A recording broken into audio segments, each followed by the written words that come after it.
had planned on a business meeting this morning to subpoena 2 sets of documents from the VA that were long-standing requests from the committee.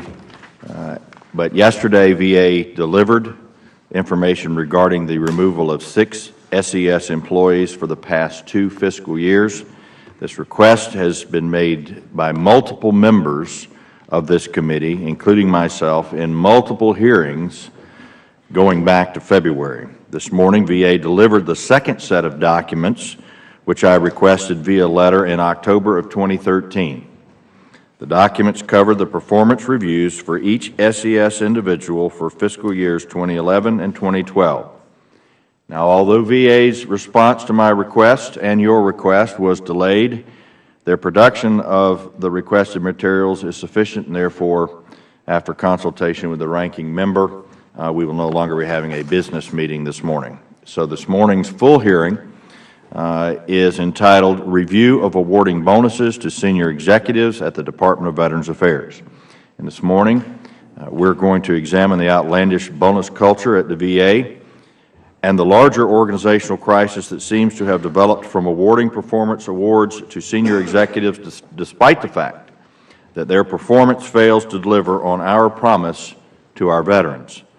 As the committee's investigation into the Department continues and new allegations and cover-ups are exposed, it's important that we examine how the Department has arrived at the point where it is today. Sadly, it's a point which has eroded veterans' trust and America's confidence in VA's execution of its mission. Part of the mistrust centers on a belief that VA employees are motivated by financial incentives alone, and I can certainly see why that perception is out there. It appears as if VA's performance review system is failing the veterans that they are supposed to be serving. Instead of using bonuses as an award for outstanding work on behalf of our veterans, cash awards are seen as an entitlement and have become irrelevant to the quality work product. I know we all agree that preventable patient deaths, delays in care, and continual backlogs of disability claims, cost overruns and construction delays for VA facilities, and deliberate behavior to falsify data are not behaviors that should be rewarded. Yet, despite startling issues that continue to come to light, as well as numerous past IG and GAO reports highlighting these same issues, a majority of senior VA managers received a performance award for fiscal year 2013. According to VA's own data, over $2.8 million was paid out in performance awards to senior executives for FY13. These performance awards went to at least 65% of the senior executive workforce at the Department. In fact, not a single senior manager at VA out of 470 individuals received less than a fully successful performance review for the last fiscal year. Not one. Based on this committee's investigations, outside independent reports, and what we have learned in the last few months, I wholeheartedly disagree with VA's assessment of its senior staff. It should not be the practice of any federal agency to issue taxpayer dollars in addition to paying 6-figure salaries to failing senior managers just because a current OPM statute for members of the SES allows that to occur. Bonuses are not an entitlement. They are a reward for exceptional work. VA's current practice only breeds a sense of entitlement and a lack of accountability, and is why we are here today. This issue, unfortunately, is not a new one for the VA. The committee has focused its oversight on bonuses for years, and if members were to go back and review the 2007 Subcommittee on Oversight and Investigation hearing on awards and bonuses, you would find that the issue we raise today were also questioned 7 years ago. There seems to be little, if any, improvement. In a May 2013 hearing, VA Construction Chief Glenn Hagstrom admitted that he could not explain why he collected almost $55,000 in performance bonuses despite overseeing failed construction plans that cost our government nearly $1.5 billion in cost overruns.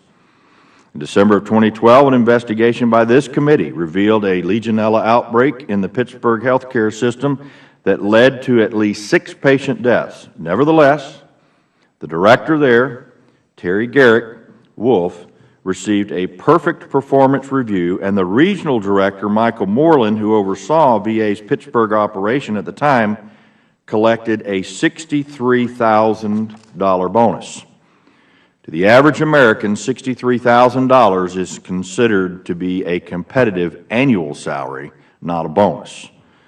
The medical center director in Dayton, Ohio, received a nearly $12,000 bonus despite an open investigation into veterans' exposure to hepatitis B and C under his watch. The director at the Atlanta VA Medical Center, who oversaw multiple preventable deaths, received $65,000 in performance bonuses over his 4 years there. The former director of the VA regional office in Waco, Texas, received more than $53,000 in bonuses. While under his tenure, the Waco office average disability claims processing time multiplied to inexcusable levels. Unfortunately, I could go on and on. These are not the only instances of those charged with managing VA programs and health care facilities failing far below short of the quality that veterans and their families deserve. So in short, there are far too many examples that prove that bonuses do not ensure good performance. As we have previously heard from several witnesses in this committee, including one from VA, the quest for monetary gain rather than public service has led to data manipulation and secret lists designed to create a false impression of quality health care that is timely and responsive to veterans. This is scandalous, even criminal. I would argue that it runs far deeper than just Phoenix. Today, we'll explore the circumstances surrounding the award and eventual rescission of a performance bonus award provided to the former director of the VA Medical Center in Phoenix, Arizona, Ms. Sharon Hellman. In February of 2014, Ms. Hellman was given an $8,500 bonus for her performance during fiscal year 2013. Only after allegations against Ms. Hellman came to light as a result of this committee's work did a conscientious VA employee examine whether she received a bonus in fiscal year 2013.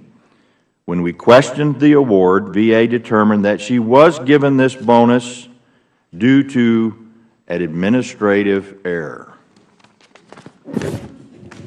However, past documentation from VA has stated that all performance reviews and awards are ultimately reviewed and signed by the Secretary. Furthermore, Ms. Hellman's direct supervisor, former Vision 18 Network Director Susan Bowers, stated in May that Sharon Hellman received her bonus for a highly successful rating and for improving access concerns and wait lists. Perhaps we should also question Ms. Bowers' qualifications. These stories do not match up, and I believe it further brings into question VA's transparency as well as diligence when issuing thousands of dollars in bonuses. Although Acting Secretary Gibson has rightly put a freeze on all bonuses for senior executives at VHA for the time being, it is still this committee's responsibility to understand the rationale for awarding 5-figure bonuses to individuals who have clearly fallen short of the Department's mission and their commitment to those who have served. A performance bonus award should not be received because you were able to check off a few boxes on a form. A performance award should not be an expectation. A bonus is not an entitlement.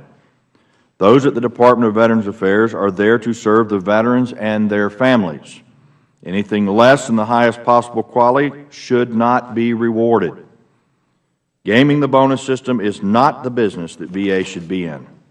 Today we'll hear what VA has to say about their performance review system, why senior managers who have overseen failure have received thousands of dollars in bonuses, and how these large performance bonuses could have led to the terrible situation that the Department is now in. With that, I now recognize the ranking member for his opening statement.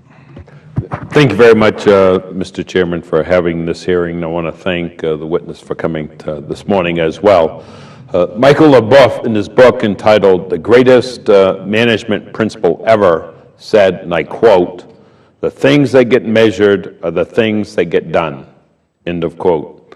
We have seen this statement borne out recently within the VA in a very negative way. As witnesses have stated in recent hearings, VA's focus on unrealistic wait time measured resulted in employees manipulating the system to make it seem like they were meeting the measured standards. LaBeouf went on to say in a later book, and I quote, "The things that get measured and rewarded are the things that get done well." End of quote. Today, we're going to look at the second piece, how VA senior executives are awarded and how the system does or does not incentivize things to get done well. Before we get into that discussion, let me also recognize that there are a lot of VA employees who do things well. As we shine the light on those who do not, let me pause for a moment and shine a brighter light, more positive light on the hard-working employees at VA who do things well. We must not forget that. And to them, I say thank you for your service and for setting an example, and hopefully all employees within the VA look at keeping their bottom line on how do we serve the veteran. With that, Mr. Chairman, I know we got votes this morning, so I'd ask the unanimous consent the remainder of my remarks be into the record. With that, I yield back. Thank you. Without objection, and members will hold opening statements. Your opening statement, should you have one, will be entered to the record at the appropriate time. Thank you for being here with us today. We have one panelist. We're going to hear from the Honorable Gina Farrisee, Assistant Secretary for Human Resources and Administration at the Department of Veterans Affairs. I would ask that you would please stand, raise your right hand. Do you solemnly swear under penalty of perjury that the testimony you are about to provide is the truth, the whole truth, and nothing but the truth? Thank you. You may be seated. Your complete written statement will also be made part of the record. Thank you for being here with us this morning, Secretary Farrisee, and you are recognized for 5 minutes. Chairman Miller, Ranking Member Michaud, distinguished members of the committee, thank you for the opportunity to appear before the committee to discuss VA's Senior Executive Performance Management System. I would like to express on behalf of the VA workforce our commitment to the Department's veterans. To accomplish this mission, we must recruit and retain the best talent, many of whom require special skills in healthcare, information technology, and benefits delivery. In particular, VA requires talented senior executives to manage the complex set of VA facilities and programs. We are competing in tough public and private labor markets for skilled personnel. To remain competitive in recruiting and retaining, we must rely on tools such as incentives and awards that recognize superior performance. However, we also acknowledge that we must do a better job in holding our employees and our leaders accountable. Our senior leadership must become more engaged in managing executive performance plans to include counseling, mid-year assessments, and documentation. We realize that improvement in SES performance management also serves as a model for the General Schedule workforce performance appraisal process. The key is stringent and precise implementation and oversight of all performance plans, whether for executives or general scheduled employees. Equally important is that we have good performance training programs for executives. Performance management has many challenges. By its nature, it is very subjective and complex. It is used to identify superlative and poor performers, and it is the foundation of development and mentoring. Senior executives must understand how to craft good critical elements for their subordinates that are practical for performance management purposes. They must also fully understand the process and know how to document assessments so that decisions on poor performers will be defensible. Leaders must confidently communicate directly with the subordinate and prevail during the due process steps that follow such decisions. The VA is fortifying existing efforts to train executives on the fundamentals of performance management and how to confront poor performance. We cannot assume that our executives are skilled in these areas. Our executives must receive frequent and better training on the performance process and guidance on confronting poor performers. The data shows that VA's implementation of the SES performance process has become more rigorous over the last few years. From 2010 to 2013, the VA decreased the percentage of outstanding ratings from 35% down to 21%. We presently have an OPM-certified senior executive performance appraisal system. To receive OPM certification, agencies must demonstrate adherence to laws and policies in the evaluation of senior executives and distribution of awards. Agencies must also make meaningful distinctions in the evaluation of senior executive performance plans to receive this certification. The certification is rigorous, and failure to receive certification has significant consequences to a federal agency. As outlined in the statute, monetary awards were designed to be part of SES compensation. That is the premise of pay for performance law. Failure to recognize value and performance puts VA at risk of accelerating retirement, resignation, and or transfer to other agencies or the private sector of some of the department's most effective senior talent. The process VA uses is described in my written testimony, but I would like to just touch on some of the high points. Most important is that the VA has uniformity in evaluating executives and has a single performance management system for both Title V and Title 38 employees. We use 5 rating levels in the VA and have published standards for these 5 ratings. Presently, VA's certified performance appraisal system goes beyond the minimum standards set by OPM. In 2011, VA added a reviewing official, which is not required as part of the rating process for most senior executives. This reviewing official is responsible for highlighting any areas of disagreement with the rating official and providing a second, more senior review. In addition, the Department formed performance review committees that conduct an initial review of appraisals prior to the review by the VA Performance Review Board. The addition of a review by the VA committees prior to the VA Board is an added feature that looks at consistency throughout the VA lines of business. We are also currently refining our policy on deferred ratings to ensure clear, concise guidance on the process, step by step. In closing, it is clear that VA must do a better job of holding our executives and employees accountable for poor performance. Good organizations establish clear standards, train employees to meet those standards, and then hold them accountable. VA cannot assume that our executives are adequately skilled in performance management, so we are taking steps to refine our training courses to address the shortfalls. In order to better serve our veterans, VA must continue to attract and retain the best and brightest leaders. Thank you for this opportunity to appear before you today, and I look forward to answering your questions. Thank you very much for being here with us. You, according to your testimony from FY 2010 through 2013, not a single member of the SES, a pool of 470 individuals, received a less than fully satisfactory or successful rating. Is that correct? That is correct. Knowing what we know now about the fraudulent actions being taken at facilities all across this country that have harmed our veterans, do you think that the Department's assessment that 100% of senior managers at VA have been fully successful in the past 4 years is in line with reality?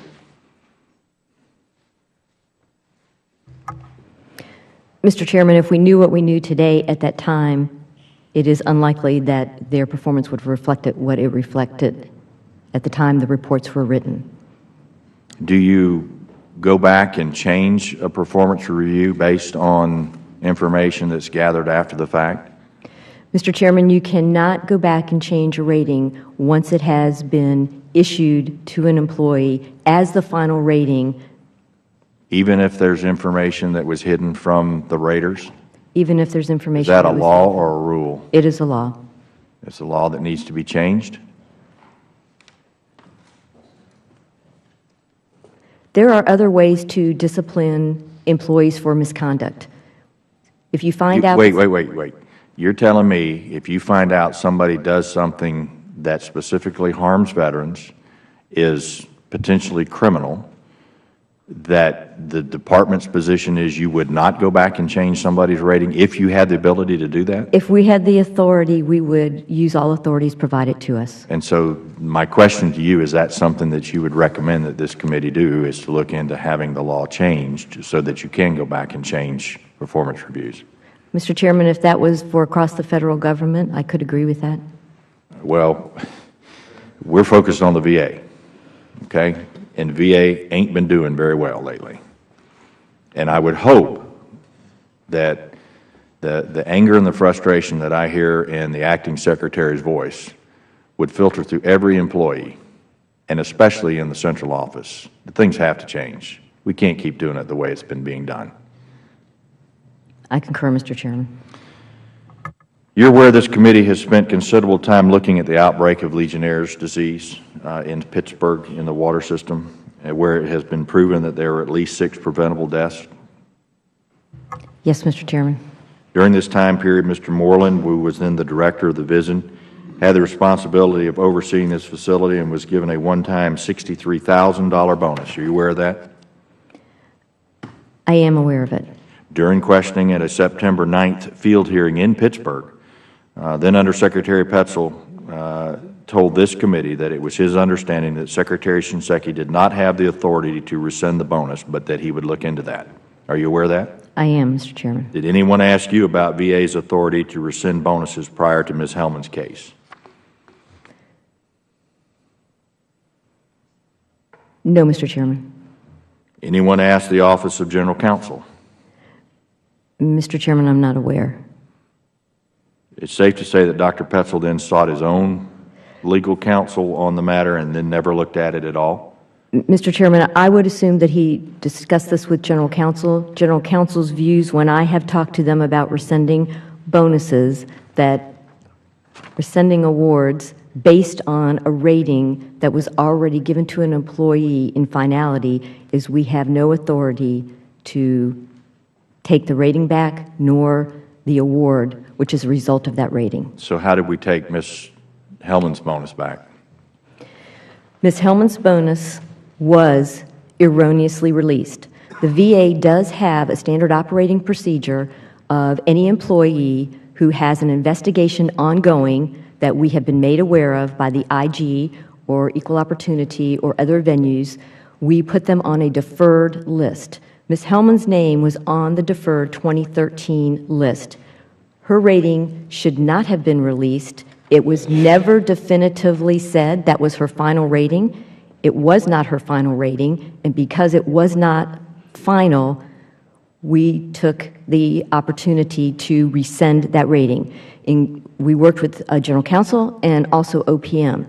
It is unprecedented for that to have happened, but based on the fact that the VA has a standard operating procedure of maintaining deferred ratings, it was proven that that was not a final rating that was determined by the Secretary to be released.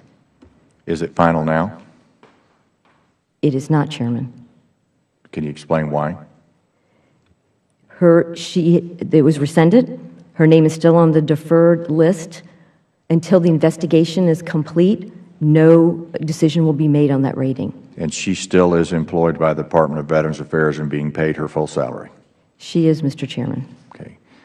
And so you don't believe that it was extenuating circumstances, or I've forgotten what the term was that you used, that Dr. Moreland, who oversaw the VISN, that there were 6 preventable deaths, he got a $63,000 bonus, and nobody thought that was worth looking into to see if that could be rescinded?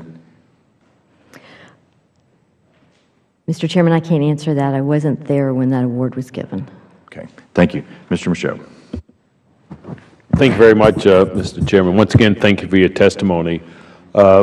Sometimes my colleagues use the words like bonus, award, and performance pay interchangeably, but I understand they are different. Can you please describe to us the different categories of additional pay available to VA senior executives? Yes, I can. There are several different kind of incentives.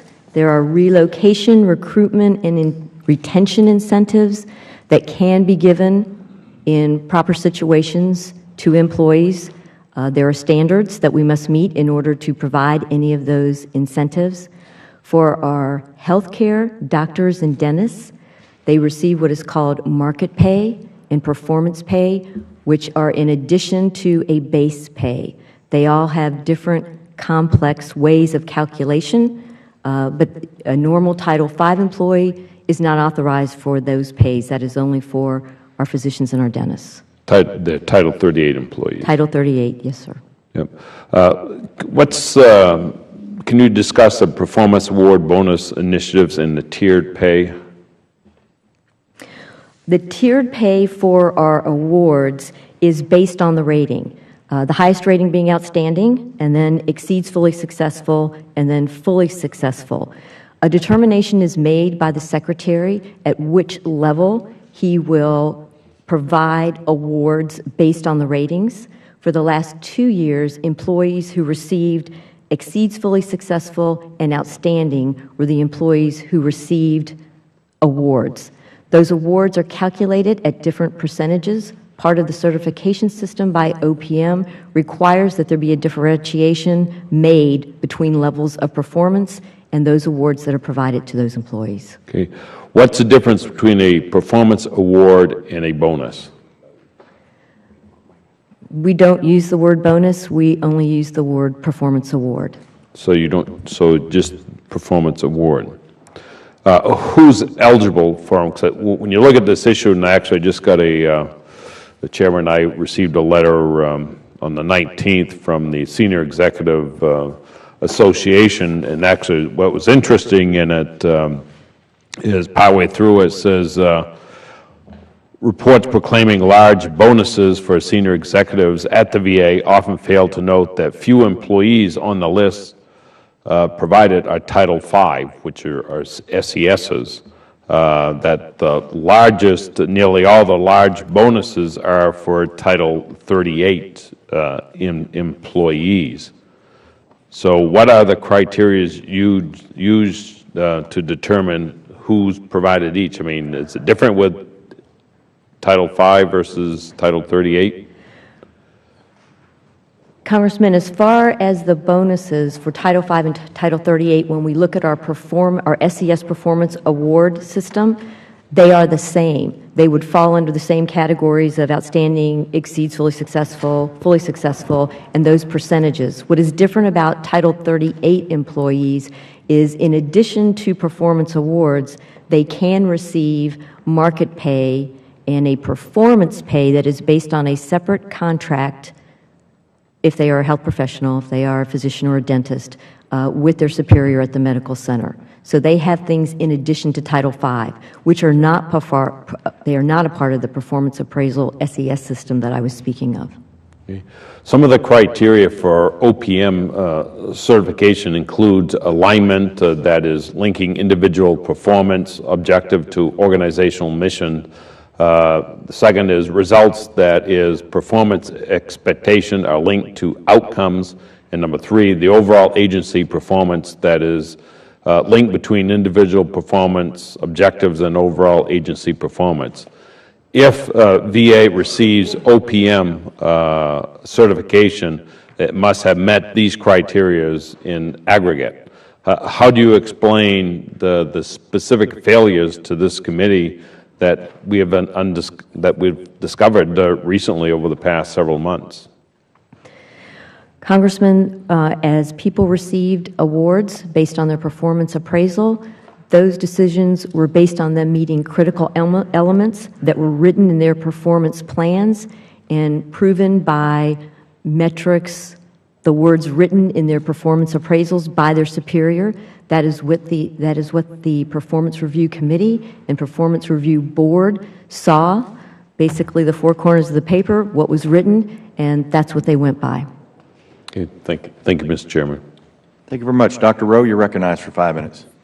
Thank you, Chairman. Let me start by asking, I looked from FY 2010 to FY 2013, and you mentioned in your rating system outstanding, exceeds, fully successful. I just did the percentages, and they're unchanged. You just changed the mix a little bit, and if you add the outstanding and exceeds fully successful in 2010, it was 73%. If you look at 2013, it's 78%. It actually went up. So that means there's an expectation, and it's varied between 75 and 73. So you really didn't change anything other than the very top rating, so that the bonus or performance award or whatever you want to call it went down just a little bit. So fully 80% of people last year got an award and were exceptional out of the 470. Do you think that that's normal in business, that every single executive is exceptional? Congressman, I can't answer that question about business. Well, I mean, the awards here seem to say that. I mean, if you look at your own data, I'm not making this up. This is your data I'm looking at. Congressman, I understand. Based on the critical elements in the performance plan for those SESs and the results that were on those plans, that is what was. Well, that means that you put the bar down here then, so that anybody could step over it. If your metrics are low enough that almost everybody exceeds them, then your metrics are not very high. Congressman, that is something we should look at. Every performance plan is written for the fully successful level, and if they exceed that. Okay, I got that. What I want to also understand is I've asked this question for the last 5 or 6 hearings, is that to get a bonus or a performance award, whatever you want to call that, is not sending veterans to the outside, to private care, is that part of the metric? And no one has answered that question. Is it yes or no? Congressman, I don't know, and I'll take that for the record. Okay, thank you for that. You mentioned, at least it's in the evaluations that you have, the elements outlined for as leading change, leading people, business acumen, building coalitions, and results driven. Those are the metrics that you go by. What are the specifics in there? I mean, how they set up? That's fine. I mean, all that sounds good. But what do you actually have to do to get a $10,000 or in some cases $60,000 bonus? Congressman, in each of the performance plans, there is a template that goes out that says the guidance for the strategy of VA and what the employees must do to tie their organization and individual performance to the strategies of VA. That is how it is determined. And if they exceed, there are different critical elements. And who decides that? It starts with the Secretary, who will put out VA's strategy plan and guidance, and then it is given to the administrations. They put additional metrics into their template. Okay, let me ask you this question. If you knowingly cooked the books, it's apparently what happened in Arizona, because if you do that with the IRS, let me give you an example. If you falsely put your claim out with the IRS and claim deductions you don't have, let me tell you what's going to happen to you. You're going to get penalized, you're going to pay the taxes, and you might go to jail. Do you think that should happen to people who fraudulently put out information that led to the deaths of people, a lot worse than not paying your taxes? Do you think that should be part of what we should be doing here today, to look at people who absolutely gamed the system so that they could make some extra money and veterans didn't get care? Because that's what will happen to you in other government agencies. Congressman, I believe when these investigations are complete that the acting secretary will ensure there will be accountability for those actions. That's not an answer. I mean, my answer is somebody accountability to what? What does that mean? The question I ask is, right now today in the IRS, you know this, if you and I put something down wrong and we're audited, you know what's going to happen. We're going to pay back taxes, we're going to pay penalties, and we might go to jail if it's really bad. So the question I have is should that metric, that same standard, apply to people who are in the VA who fraudulently done this, if they have? If given that authority, I am sure it would be used, Congressman. Okay, thank you, Mr. Chairman. I yield back. Mr. Takano, you're recognized for 5 minutes. Thank you, Mr. Chairman. Ms. Farrisee, can you tell me how many employees under Title V, and Title V is what we're talking about, the Title V employees who were involved in the bonus system. I know there's Title 38, but the Title V employees are the ones who were in charge of managing and responsible for the scheduling. How many employees receive bonuses? Across the complete VA or only SES? Give me the SES number first. Who actually received, about 78% of the SES, but that includes Title V and Title 38. Okay. And there are Title V and Title 38 employees at the medical centers. Okay. But with regard to the accountability for the gaming of the system, I'm trying to get a handle on how many employees are sort of accountable for that. I mean, I'm thinking the Title 38 are the providers that, the medical practitioners that for other reasons are getting pay beyond their base pay, right? Correct, but it is possible there are some Title 38 employees involved in the Okay. scheduling as well. Okay, but just give me an idea of how many employees were involved. Involved overall, I don't have that number, but I'll take it for the record. Okay. The IG has not completed their investigation, so we really probably do not have the final number right now. Well, how much of the, I mean, we've talked somewhat about how the incentives maybe should be based on outcomes rather than these metrics, but I'm trying to get a handle on why the metrics, we lost control of them. And I've heard testimony that had to do with the technology, that we didn't have we had a scheduling system that was easy to game. Is that your assessment too? I don't know enough about the scheduling system to make that assessment. Okay. Well, because I'm just wondering if the number of employees that were involved just made it very difficult for anyone to look at how people were scheduled, how veterans were scheduled, and if there's a lot of employees, I can imagine that the scheduling component of the VISTA system apparently was vulnerable to this sort of gaming. But this is not your expertise. Unfortunately, it is not, Congressman. Well, what other incentives could the VA use to recruit and retain healthcare providers beyond bonuses and performance pay? We have recruiting incentives, relocation, retention incentives once they are on board. We have authorities from OPM to give those type of incentives for hiring difficult-to-fill positions, difficult locations sometimes, and skills. Well, we know that the VA loses healthcare providers to the DoD. Why hasn't the VA considered increasing the base pay of the VA healthcare employees so that they receive comparable pay to the DoD? I am not aware that it's not comparable pay to DoD. I'll have to look at that. Okay, I appreciate that. Thanks. I Congressman. want to know if that's true. Has the VA considered offering other incentives such as loan repayment or increased pay for VA providers willing to work in rural and underserved areas? We have not looked at that, Congressman. Well, that's interesting. So, my understanding is the rural areas and underserved areas.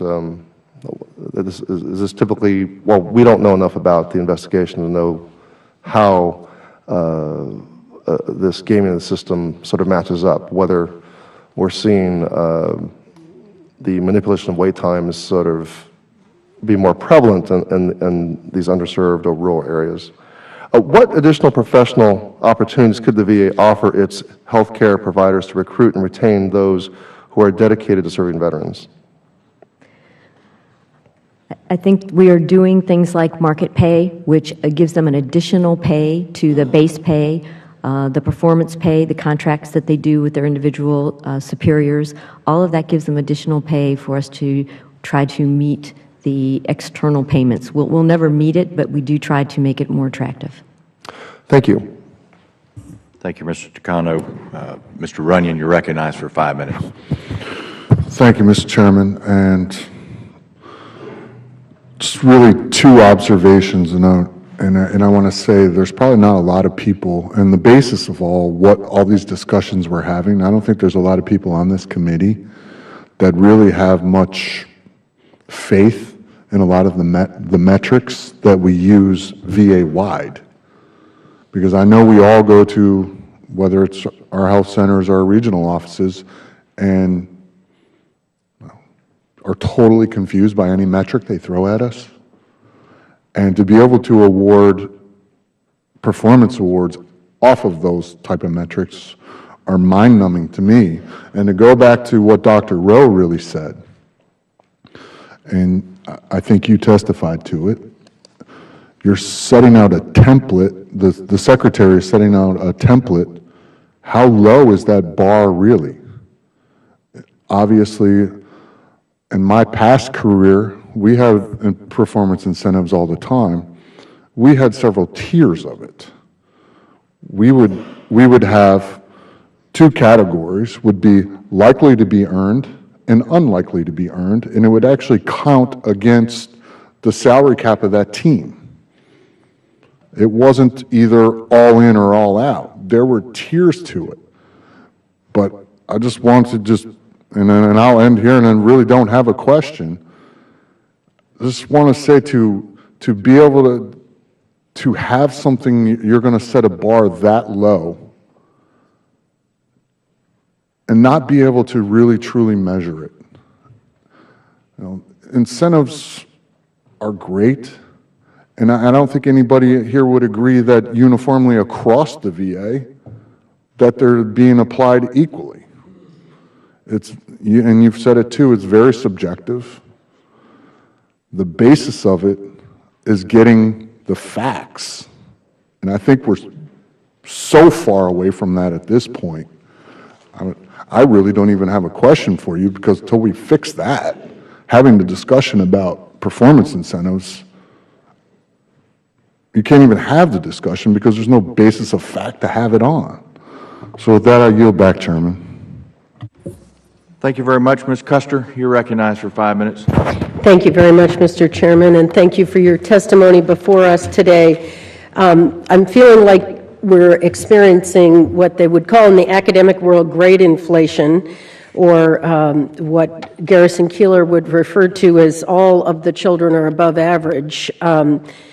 Coming from the private sector, it's hard for me to believe that 80% of employees can be either outstanding or this other category that is above and beyond what the expectation is. And it makes me feel like the expectation is lowered to a place that doesn't serve our veterans the way we had wished. But I want to focus in on where we go from here and how we can fix this problem, because obviously this is a bipartisan issue. We are all concerned. Fortunately, this is one of the few bipartisan committees where we can work together and make a difference. My concern lies in how we can fix this situation, or help the VA to fix this situation, because it doesn't appear that the policies provide for a methodology to make this kind of change. And by that, what I mean is that we have had some oversight, but at the end of the day, it doesn't seem to change. And I'm just want to make reference to the VHA is unable to assure that although they identify problems, that the problems will be corrected and do not recur. This is a review of one medical center a year later found the identical problems, that you don't end up with a change. And I want to focus in on, is there ever an opportunity in the system that we have now where 80% of the people get enhanced pay? Is there ever an opportunity for reduction or denial of this enhanced pay? And just moving forward, now that we know what we do know, what will be the consequences to people that, frankly, were lying and cheating and stealing both veterans' health care and taxpayers' hard-earned dollars? Yes, Congressman, thank you for that question. I do believe there's room for change. Part of that change will come with more training of our senior executives, them understanding our critical elements that are put in the performance plans, and establishing very real goals and the metrics we have talked about, and ensuring that our metrics are not too low, that in fact you must perform to reach that exceeds and that outstanding rating.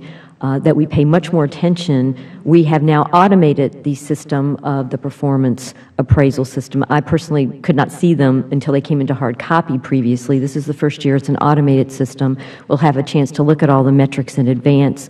We will do a lot more training with our senior executives on what these critical elements mean and how our performance review committees and performance review boards need to view these metrics. I am certain. And what about lack of performance? Can someone lose their job? Can they get docked pay? Is there any capacity in this system to take action when performance is less than stellar, which apparently it is for 80% of the people? Yes, Congressman, there is absolutely a process to do that. You can. What does that entail? How someone would get fired? It entails proposal of removal. If we are talking about removing somebody from the federal government, that employee would have a right to respond. They get a 30-day notice period. Then they can respond orally, say if there's any mitigating circumstances. That paper then goes to the deciding official who would take into consideration what the employee says, and then a decision maker will make within 30 days a decision on the personal action to happen. Depending on what the evidence is for what the employee has done wrong, there is a range of things you can do to an employee. Well, can I ask you, would criminal conduct be evidence of lack of performance? It would be misconduct. And so would misconduct be sufficient for someone to lose their position? If the evidence proves that through an investigation, yes, that is possible. And how about lying to the extent that it wasn't a crime, but it was certainly harmful to veterans being able to get access to care? There is certainly a range of punishment, and depending on all of the details of that, it is possible they could be proposed for removal, depending again on the evidence and the details. Thank you very much. My time has expired. Thank you, Mr. Chair. Very much. Dr. Benishek, you're recognized for 5 minutes. Thank you, Mr. Chairman. Thank you for being here, Ms. Farisi. Dr. Petzel testified in February of this year in the Subcommittee on Health that 6 SES employees had been involuntarily removed in the last 2 years. However, we've tried to get the information as to what the details are of that, and we haven't gotten that. Are you aware of this? Congressman, you did receive that yesterday. I know it just came yesterday, but the committee did receive that from the VA yesterday. Okay. So if that's correct, that 6 people were removed and not a single person in the SES received less than a satisfactory rating, how did that removal take place? Removals, once they were removed, they did not receive a rating, so they would not show up in having received a less than satisfactory rating. So when you see numbers that show no unsatisfactory ratings, it's a little misleading because those employees then did not get followed up with a rating because so you're telling me that there is actually unsatisfactory ratings, but they're just not listed? Congressman, once somebody departs, they do not receive that rating. That's not accurately depicting what's really going on. That is I'm true, kind of concerned too. Let me ask you this question. This is from my briefing here. That an SES employee works with their supervisor to create a performance review plan for each fiscal year. And then they rate their own performance on each critical element at the end of each fiscal year. Yes, Congressman, and then... So that's then reviewed by their direct supervisor. By their direct supervisor, their rating official, and then a review. So they rate themselves.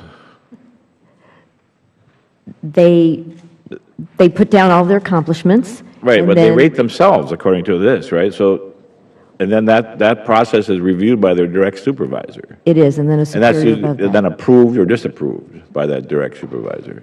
Correct. Then so the direct supervisor doesn't actually write the performance review themselves. The actual employee writes the performance review, and the supervisor just okays it or just allows it. Is that what happens? The portion on the appraisal, there is a self-assessment on there that is optional. So the employee can put a self-assessment in there. But the Does that rating... usually occur? I'm sorry. Does that usually occur? In some of the ratings, not all of them. Have you ever been involved in this process personally?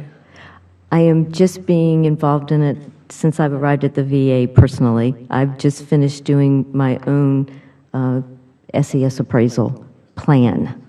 We are at the point of turning in our plans right now. How You long write have you your been own with plan. I guess I don't know this. How long have you been there? Since September in this role. So you haven't been a direct supervisor to anyone that's done their own plan yourself? I'm just doing that now. You're doing your own plan, but are And you my- actually a direct supervisor? I And am, and and- my deputy has provided to me his plan. We are not to the point of writing the final appraisal yet. You think this is a good idea that the employee themselves writes their own plan? Well, I mean, before, it seems to me that that would lead to an 80% percentage of people getting good results. Congressman, I understand. But before that plan is written, there is discussion with the ratee and the rater. They don't just go off and write a plan without some sort of discussion of what's reasonable and what should be considered exceptional. That's what you say, but the process seems to indicate that the guy writes his own plan. If I do this, this, and this over the next year, I'll be successful. Then he accomplishes that even better, and then he gets a superior rating. You know, I mean, this whole, I mean, the questions that have been previously brought up here in the committee, tend to think that there's not a real rating going on here. It's just everybody's getting a good rating. And, I'm very concerned with the fact that people are writing their own review plan, and it just gets checked by their supervisor, and then the numbers that you present to us aren't accurate, and 0%, and there's 6 people removed, and there's inconsistencies in your testimony, and the testimony of Dr. Petzl and I. It's very disturbing to me that here we are in the middle of trying to reform the VA, and we get inconsistent answers, and it makes us not want to trust anything that comes from you people. Mr. Congressman, the numbers that we provided as far as the ratings are when there is actually an appraisal plan.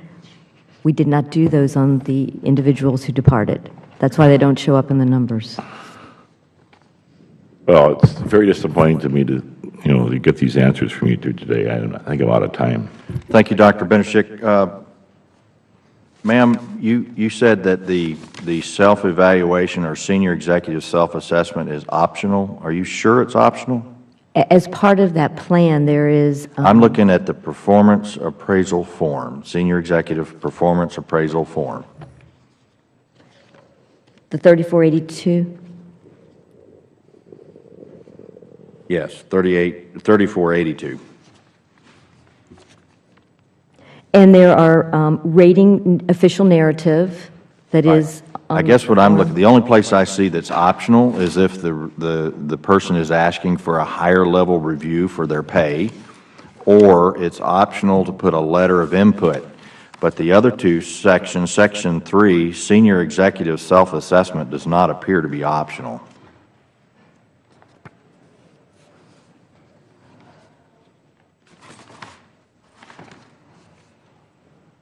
Form 3482. Section 3, Senior Executive Self-Assessment. Describe your accomplishments, outcomes, and results.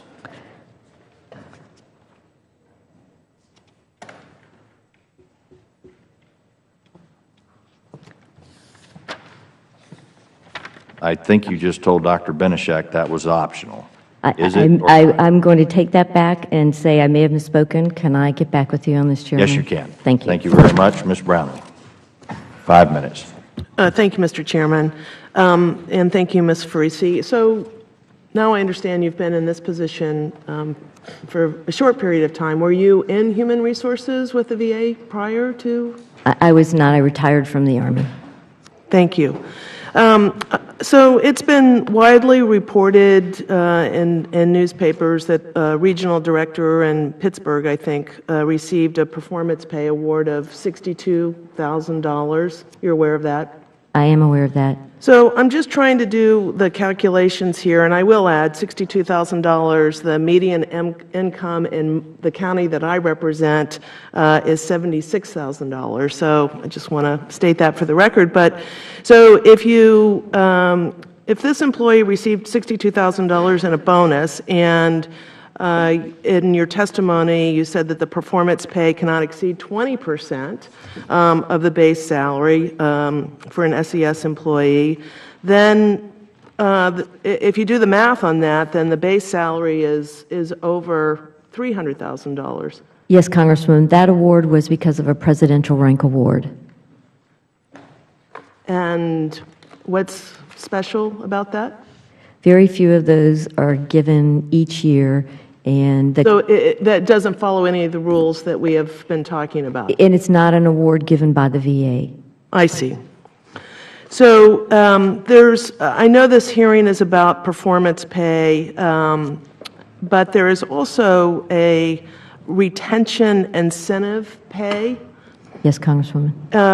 And so the process for awarding retention incentives, I presume, differ from performance pay incentives. And so do you have the information on what percentage of SES employees receive retention incentives last year? Can they receive both retention pay and performance pay? They can receive both, Congresswoman. We currently have 40 SESs out of the 470-some SESs who receive retention incentives. And is there a cannot exceed percent for retention pay? There is. It's And what is that? 25% of their salary per year, and it can be